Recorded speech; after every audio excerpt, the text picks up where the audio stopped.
One of my favorite things to do in December is make gifts for friends and family. Today we're going to make an air dry clay bowl for jewelry, a snowman card, and a marshmallow chocolate pop. You will need air dry clay, sandpaper, rolling pin, glass bowl, stamp, ink or paint, and varnish. Hi guys! I have some air dry clay here and I wanted to show you how you could make a special gift for someone. You don't need a lot. I'm going to roll it into a ball and then take a rolling pin and we're going to flatten it into a circle. Take your time with this and go in multiple directions. You will have to peel it off of rolling pin.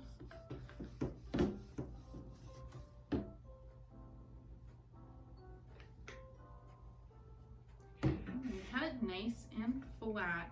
Then you want to make sure you can see it's not a perfect circle. We are going to use some dishes here to achieve the size we want. So I'm going to keep rolling it, but now I need to be a little bit more targeted as far as what direction I'm smoothing the clay out. You don't want the clay so thin that you worry about holes and tears, but you don't want it so thick that it will take days to dry. Okay. I'm going to smush this side back in so I have a little bit more in my center to work with, because I started to get a little off center with my circle. It was getting a little away from me. If your air dry clay is a little too dry, hard to work with, you can just wet your fingers a little bit and then play around with it and move the moisture into the clay. You don't want to saturate the clay, just little wet fingers will be fine.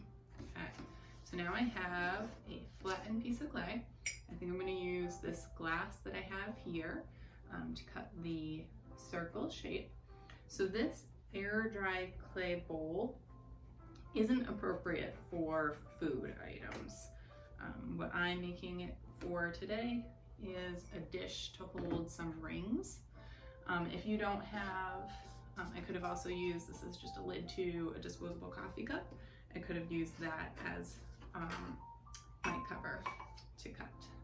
Okay, so I want to stamp this texture, I don't know if you can see it, into my dish. I want it to be green, so I'm actually using this as a stamp. If you have a set of stamps at home, you can certainly use that. I am improvising here a little and applying paint, and I'm going to roll this into the clay in different directions to get that ribbed texture. And the paint is going to come off onto the clay, and it's not going to be too saturated in tone. Add a little bit more.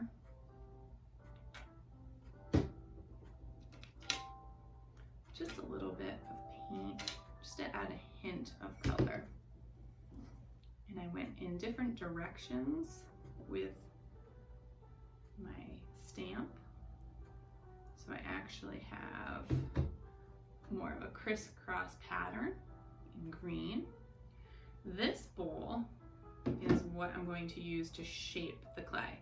So I'm going to put it into the bowl and I'm going to make sure it's laying in there evenly. And I'm going to gently press into the shape. I don't want to smush it in and ruin the stamping that I just did. I just want to add a little bit of pressure just so that it takes shape. Okay. I also have some just random scraps here. I could have used this as my stamp. It's just cut from the orange bag. I could have painted that and then pressed and applied the pressure to create more of a basket weave. This is step one. This has to sit now for at least about 72 hours until it fully dries, until you can pop it out of the cup, and we'll move on to step two. So this is what the clay bowl looks like dry. I wasn't too impressed with how the paint adhered to the bowl. I really love the bumpy texture, but I wasn't able to get the green across the whole bowl.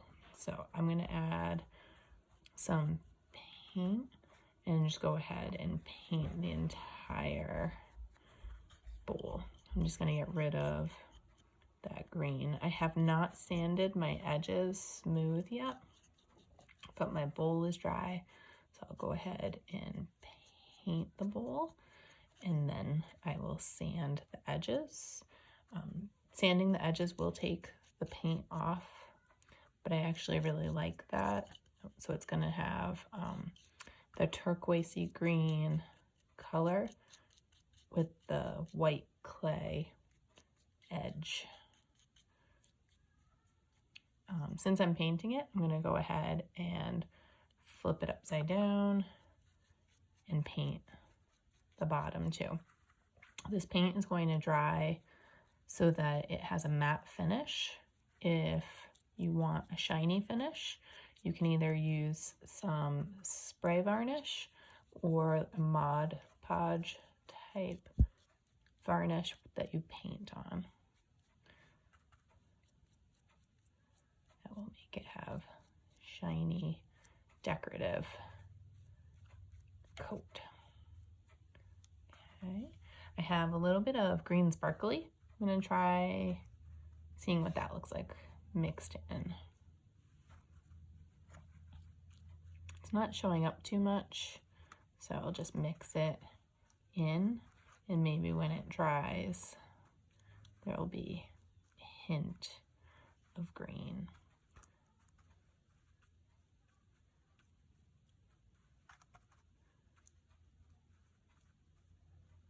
Okay, we're going to go ahead and let that dry for a few hours, and then I'll show you how to sand it. I want to take some 220 fine scuffing sandpaper and just go along the edges. You can see where clay dried. It wasn't exactly smooth. This gives me a nice white edge, which I prefer. I was going for that look. If that's something that you don't want, you can always sand your bowl before painting. Okay, hope you enjoy.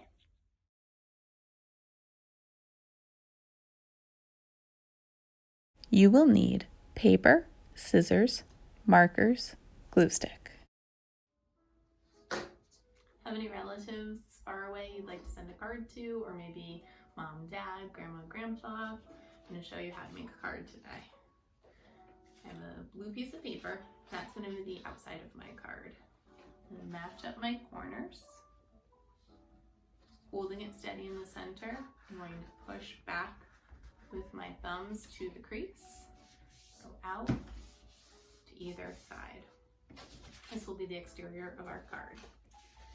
Inside our card, we're going to have a 3D snowman. We're going to make an accordion fold to this paper. With an accordion fold, you're going to go forward and backward. We want each fold to be about an inch. Okay, so I went forward, I flip my paper, fold it backwards, flip it again, fold it forwards, making sure each time to fold it right on the line. And back again. You're going to go all the way down the paper until you reach the end. And this will be my last fold. Okay. Grab a pencil and we're going to draw a snowman shape. So it's just along the edge, so it's half of a snowman really. So I have my head, middle of the body, and bottom of snowman.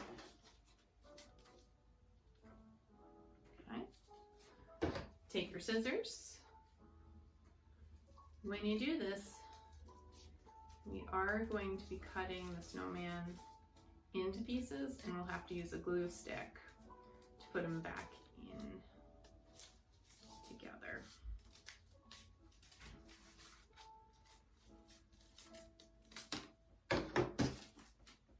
So what we have here are some snowman pieces. Okay.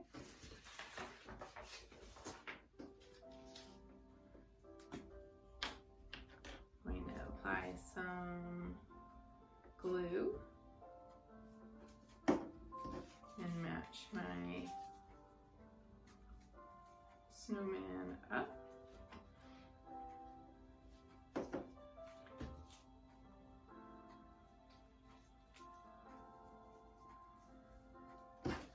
And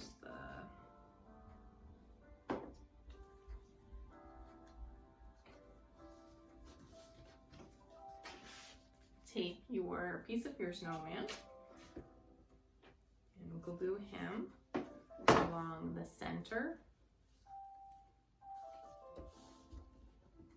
of your card, as such. Add some glue. Put one side down. And back foot. So what you're left with is a three-dimensional snowman inside our card. Our card still folds up nice, flat. Open it up, and we have our dimensional snowman. Okay. Take some markers. I've got brown, black, orange. I'm going to add some sticks for arms. And maybe carrot nose. I'll probably pick, since he's dimensional, I think I will add it to this centerpiece here, off to either side, so that no matter how you're looking at Mr. Snowman, you get to see. Okay, you can even draw a black top hat. All this is right on the card. You could use additional black paper, orange paper, and glue into your card if you have that available. And the exterior of your card does not need to be the turquoisey blue like mine. So whatever paper you have on hand. And don't forget rolling hills of snow in the background.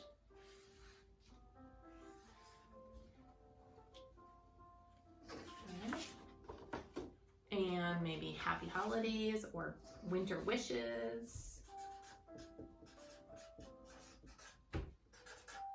If you have snowflakes, you could glue some snowflakes in there. And I'm gonna put who the card is from. There you go. Winter wishes, love, Jamie.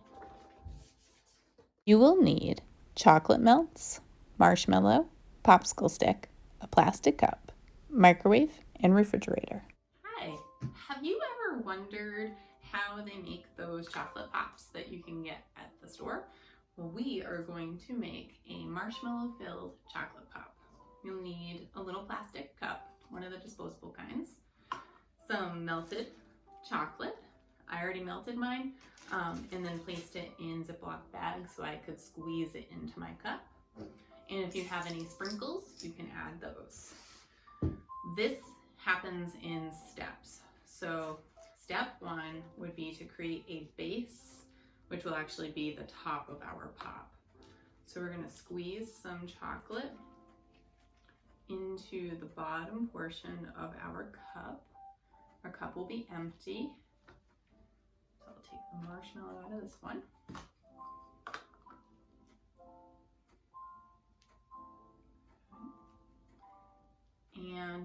want to refrigerate these now until they settle before we put the marshmallow in. Okay, now that our chocolate is solidified, we're going to take our marshmallows.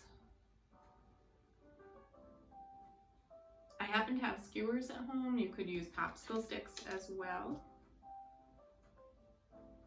Marshmallow in.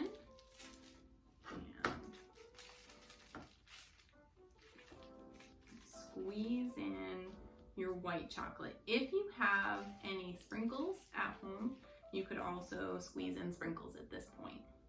The very last thing we want to do is top it off with the rest of our squeezed chocolate. I already applied the sprinkles, base layer of dark chocolate, some white chocolate on top. I want to make sure now that my marshmallow is fully submerged into the chocolate. You're going to take your pop and place it back in the refrigerator to harden. Okay. The last step to our chocolate pops is to cut them out of the cups.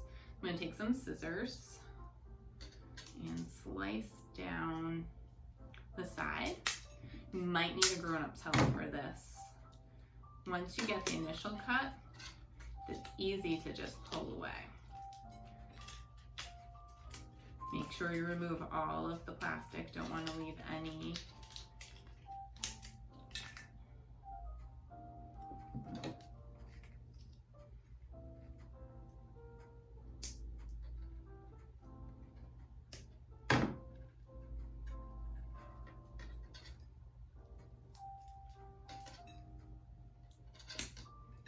Okay, let's try this.